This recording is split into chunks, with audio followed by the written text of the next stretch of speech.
اللهم يا ربنا يا ميسر كل عسير، ويا جابر كل كسير، ويا مغني كل فقير، ويا مقوي كل ضعيف، ويا ناصر كل مظلوم،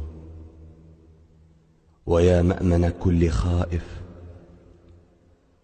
يسر علينا كل عسير، واقض حوائجنا وأصلح شؤوننا. يا رب نسألك أن تؤوينا إلى شديد ركنك، وأن تحوينا في أكناف عصمتك برأفتك ورحمتك يا أرحم الراحمين. بسم الله الرحمن الرحيم. السلام عليكم ورحمة الله وبركاته. يا رب تكونوا بخير جميعا وفي أتم صحة وأحسن حال.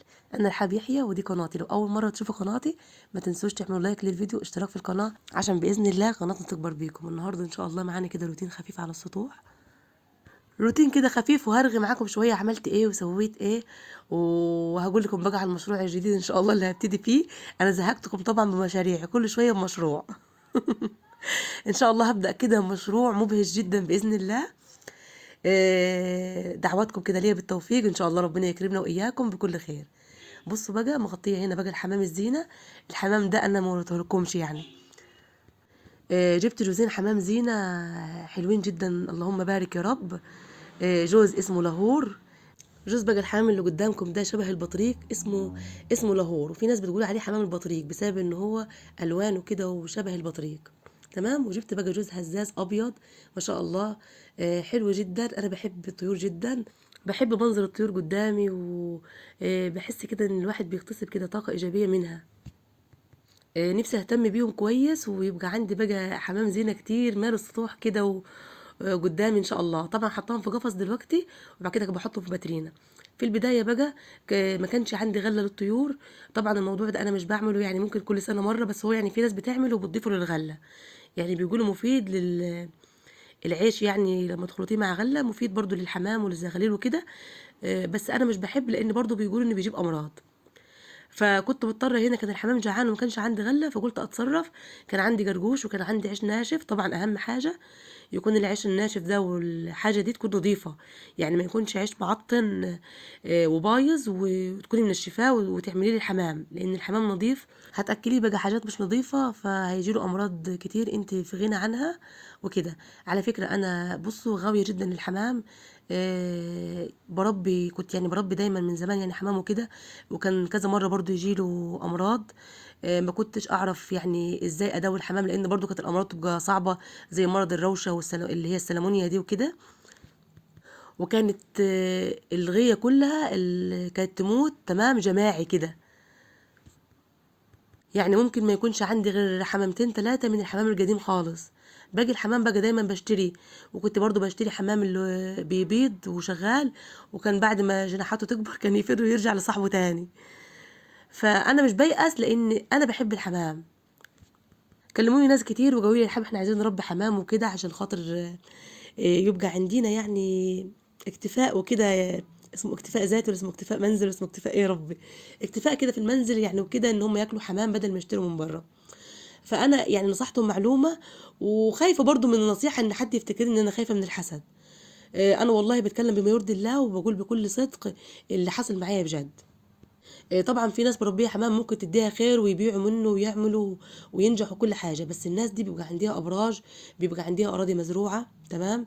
بيبقى عندها يعني الحمد لله كلنا عندنا خير، بس بيبقى عندها خير للطير ده، للمواشي اللي عنديهم. فاهميني؟ يعني سبحان الله ربنا كده بيدي يعني كل حمل كده الواحد شايله ربنا بيديله كده الخير اللي هو يقدر يكتفي بيه من الحاجات اللي هو عنده.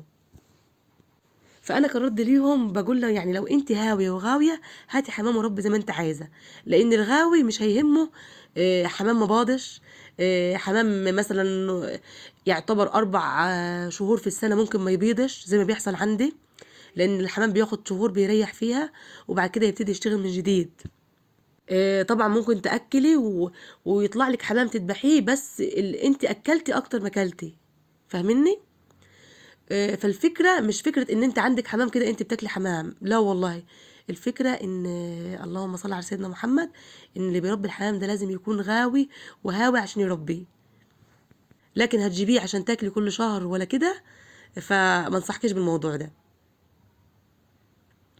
طبعا انا خفت زي ما قلت لكم من النصيحه دي، لا يفتكروا بقى ان انا خايفه من الحسد وان انا بدار على حمامي وكده. ايوه صح، الواحد بيخاف من الحسد من كل حاجه، بس انا يعني الحمد لله اللهم بارك، يعني الواحد بيذكر الله على كل حاجته، وانا يعني مش بخاف يعني الناس، انا شايفه ان اللي كل اللي حواليا بيحبوني ومش شايفه ان حد ان ممكن يحسدني على حاجه. بس المشكله ان في ناس بتتخيل لك تخيلات مش صحيحه، فتبتدي تحسدك على ده. فربنا كده يا رب ان شاء الله يبارك للجميع، وكل حد نفسه في حاجه يعملها. ولو اي حد كده نفسه يا رب كده ربنا يكرمه بسطوح، ربنا يكرمه كده ببيت ان شاء الله، ربنا يكرم الجميع يا رب ويفرح الجميع. بصوا بقى بصوا بقى دول زهار الزرع اللي كل شويه ازرعهم والحمام ياكلهم، تمام. مش بيأس طبعا. يعني زرع صباح الخير ده زرعته، يعني مش بصوا ما تعدوش بقى، كل كام يوم ازرع من تاني. خلاص بقى اتكل كله، اجيب من جديد وازرع وهكذا. بحب الزرع جدا، ونفسي ان شاء الله كده السطوح يبقى كله كده زرع وبهجه. بس طبعا ما عنديش الوسائل الكافيه ان تحميل الزرع من الطيور وكده. فان شاء الله هحاول اعمل شبكه ولا اي حاجه، علشان مشروعي الجديد باذن الله يكون خاص بالزرع. هشتغل كده يعني مشروع كده جديد على جدي، تمام. ابيع فيه كده زهور تمام، ويعني وورود وحاجات كده حلوه مبهجه، حتى باذن الله تبقى فيه بهجه كده ان شاء الله في القناه اثناء ما انا شغاله معاكم. بصوا يا جماعة، أنا بحب أشتغل أي حاجة في أي مشروع طول ما هو حلال بحب أشتغل فيه، وهاوية جدا للحاجة اللي أنا بحبها. يعني تلاقوني كل شوية في مشروع، بس أنا يعني لحد الآن ما لقيتش الحاجة اللي أنا أحس نفسي مرتاحة لها وحباها. فإن شاء الله كده يكون موضوع الظهور ده بإذن الله يكون حلو كده وأستمر فيه. هنا بقى قلت ألم الغسيل وأشيله قبل ما أكنس الأرض والتراب بقى يحفر الدنيا. عاملة منشر في المكان ده. المنشر ده بستخدمه في الشتاء بسبب الشمس، لان عندي شقتي مش بيجيها شمس على الشبابيك اللي تحت، ولو جات لها بتيجي الشمس اللي هي طايره دي، يعني بتاعه الصباح اللي هي ماشيه دي، فاهميني. فعملت المنشر هنا بحط فيه الغسيل الصبح بينشف، لكن المنشر اللي تحت بيقعد اليوم كله لتاني يوم اللي لما الهدوم تنشف في الشتاء. لإيلاف قريش، علي صوتكم عايزه اسمع. لإيلاف قريش. هنا طبعا كنت بحفظ البنات قرآن، وبغض النظر بقى عن الصوت، تمام. صوتي انا تخين شويه، زائد ان برضو في احتقان الايام دي بقى، وخشوه اللي في الصدر بقى، وزي ما انتم عارفين البرد. قعدت بقى معاهم اليوم كله وانا منبوحه احفظ فيهم، لان متاخرين شويه تمام في موضوع الحفظ ده. فقلت يعني ان شاء الله طول ما انا قاعده كده في البيت يحفظوا لحد ما يحفظ جزء عام كله ان شاء الله، لان مش حافظينه للاسف يعني. وطبعا ان هم ازهر فكل يوم بياخدوا صوره. فكان في تقصير جامد جدا معاهم. ان شاء الله باذن الله نقدر يعني اقدر باذن الله ان انا يعني ايه التزم معاهم في التحفيظ وفي المذاكره بتاعتهم. ادعوا لي بالله عليكم، علشان الواحد متلخبط شويه كده يعني ومش عارف يواظب في اي حاجه. فدعواتكم كده ليا بالتسهيل وتيسير الامور يا رب، ان شاء الله كده ربنا ييسر امورنا جميعا. هنا بقى زي ما انتم شايفين حطيت بقى باقي العيش والجرجوش والبقسماط اللي انا دجاها، كل حاجه ناشفه عندي دجيتها. بس اهم حاجه زي ما قلت لكم تكون نظيفه. مش مشكله عادي حطوا لهم، بس كل فين وفين ضيفوا بنسب بسيطه على الغله، لكن ما يبقاش كل اكلهم زي كده، لان هيجيهم امراض. فخساره يعني يبقى عندك حمام وتخسريه. شطوره.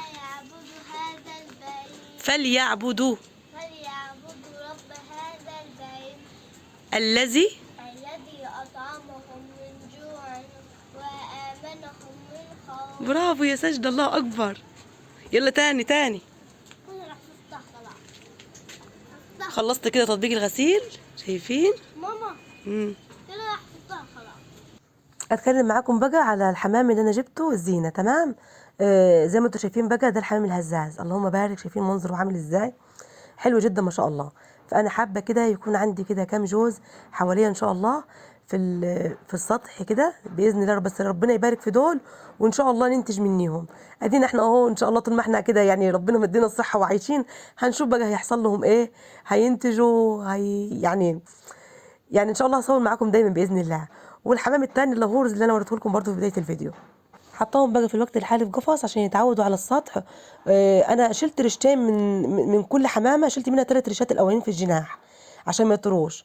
تمام. ويتعودوا بقى على المكان لحد بقى ما اعمل لهم في عندي كده يعني سلاكه خشب للحمام، عايزه تتصلح اصلحها وكده ان شاء الله، واحط فيها الحمام الزينه باذن الله هيكون موجود عندي بره على السطح.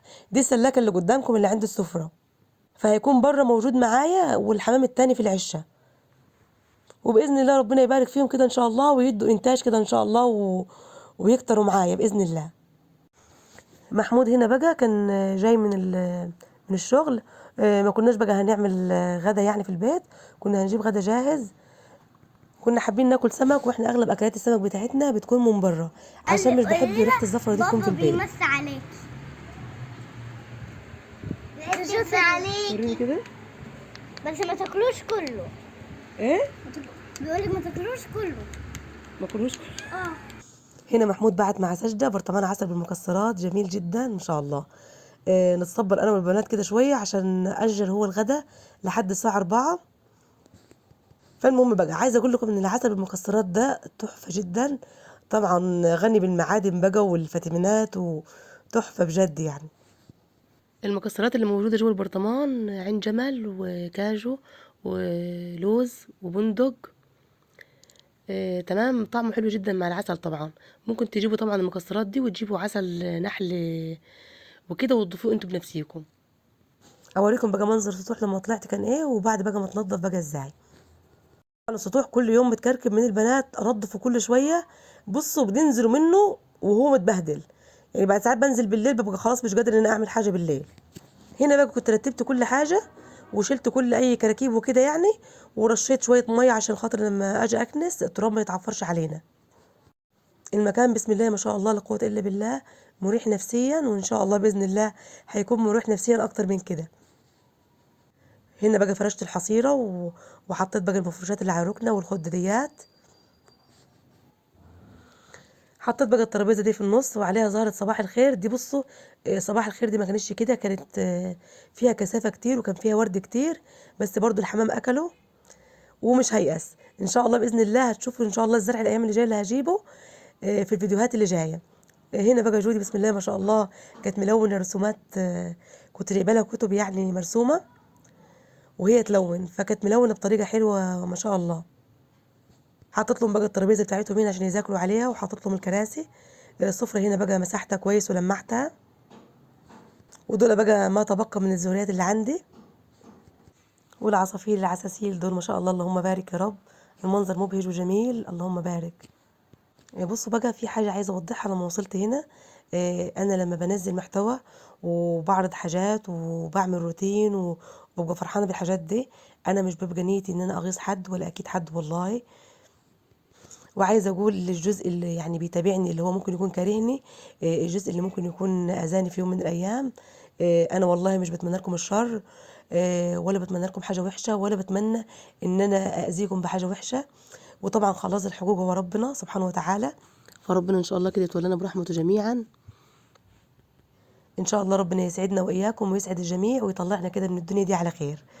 بصوا بقى محمود هنا كان راح جاب الغدا. تمام.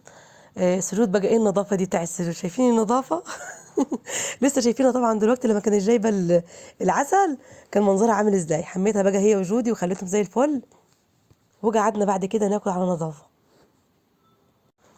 ما شاء الله الغدا والفطار على السطح حلو واحساس حلو كده لما تاكلي في الهواء الطلق والشمس. جبت بقى الطبليه بتاعتنا ناكل بقى على الطبليه بقى، واجواء زمان بقى وروايح زمان. نفسي كده يعني. بصوا كله البيت كله بيتمنى ان هو يرجع لايام زمان، فاحنا بنحاول على قد ما نقدر ان احنا نعمل روايح كده من زمان وايامها. جبنا بقى اكله سمك جميله ما شاء الله من مكان اسمه القبطان للاكلات البحريه، جنب مكتبه بابا عبده في شارع حسن مبارك، عند مدرسه المشتركه تقريبا اسمها مدرسه المشتركه. طبعا ده والله مش اعلان خالص، بس بجد السمك بتاعه جميل ما شاء الله. ولسه فاتح جديد، فدورنا بقى ان اي حد فاتح جديد، اي حد بيعمل اي حاجه لازم نشجع بعض ونساعد بعض. تمام. فما شاء الله لا قوه الا بالله، ربنا ان شاء الله يزيده ويوسع عليه ويجعلها فتحه خير. لو وصلت بقى لحد هنا فضلا وليس امرا تنزلي تعملي لايك للفيديو عشان باذن الله كده القناه تكبر بيكم. بصوا بقى بالليل رحنا بقى نجيب ادوات دهان، عايزين ان شاء الله نعمل بهجه في السطوح. تمام. وخطر بقى في بالي مشروع اعمله ان شاء الله باذن الله يخلي كده الدنيا دايما مليانه بهجه. مش عايزه يعني بصوا مش عايزه اقول لكم بالتفصيل ايه، لان انا لحد الان مش عارفه هعمل ايه بالظبط. لما انفذ الحاجات اللي في دماغي ان شاء الله طبعا هنفذ كل حاجه باذن الله معاكم، وهوريكم انا بعمل ايه وان شاء الله يعني كل الخطوات باذن الله هتكون معاكم. اشتريت طبعا بلاستيك، واشتريت ورنيش مائي، واشتريت الدهان ده لونه مذهب. جاب لي الاول اللون الاصفر ده، قال لي ده ذهبي، قلت له انا عايزه اللي هو اللون النحاسي اللي انا ماسكاه في ايدي ده. قلت برضو ان شاء الله هينفعني في الشغل والدهان. حابه بقى اتعلم رسومات وحاجات عشان عايزه ارسم شويه حاجات حلوه كده فوق السطح، تخلي المكان كده شكله حلو. ليه فتره طبعا كبيره جايله لكم ان انا هعمل السطوح بالديكور النوبي وديكور اسوان وزي كده، تقريبا ليه سنتين او اكتر من سنه ونص، فلحد الان ما نفذتش. بس طبعا كل حاجه كده بتدابير ربنا، كل حاجه ليها وقتها. باذن الله بقى الفيديو اللي جاي هوريكم بقى شويه بهجه كده حلوه ان شاء الله هنعملها باذن الله على السطوح، باذن الله نعملها مع بعض. هوريكم بقى الادوات والمستلزمات بالظبط اللي انا بجيبها واللي جبتها وكل حاجه. ادعوا لي بقى بالتوفيق ان شاء الله، ربنا يكرمنا واياكم. تابعوا القناه دايما عشان باذن الله الايام اللي جايه هتكون الفيديوهات كلها بهجه زي ما انتم شايفين ما شاء الله في نفس اليوم اهو. طلع محمود لقاني بقى ايه برسم على الحيطان وبعك الدنيا وفشلت فشل ذريع، قال لي تعالي بقى هوريك انا هعمل ايه. جبنا بقى بوكيه الورد الجميل ده ما شاء الله، وان شاء الله مشروعي هيكون الايام اللي جايه هيكون ورد بقى وزهور وحاجات حلوه. محمود بقى مسك بقى الزلعه دي تمام وهيلونها، اديت له انا شويه افكار. بصوا يعني انا افكاري في ايه كانت مثلا محمود اعمل اللون ده والدرجه دي وكده يعني. المهم فهو طبعا دهنها وهو عمل المثلثات اللي فوق دي وانا عملت المثلثات اللي تحت. فاللهم بارك يا رب المنظر الظهورية شكله جميل جدا. فإن شاء الله عايزة برضو أطور. بصوا أي حد كده يعني يعمل مشروع يعمل أي حاجة لازم يحب المهنة دي عشان يطلعها بأحسن صورة. حبيت أوريكم برضو نبذة على اللي أنا إن شاء الله ناوية أعمله. الزهاري الورد بإذن الله يعني إن شاء الله هبيع ورد وهجيب زهاري ألونها، يعني في وسط الروتين كده تبقى فيه بهجة كده حلوة إن شاء الله. ما تنسوش بقى تعملوا لايك للفيديو، هتوحشوني ان شاء الله. الفيديو اللي جاي باذن الله كده يكون قريب، ما يكونش كده كل 10 ايام. دعواتكم ليا بالتسهيل. يلا بقى اشوفكم ان شاء الله على خير في فيديو جديد. استودعكم الله الذي لا تضيع ودائعه. السلام عليكم ورحمة الله وبركاته.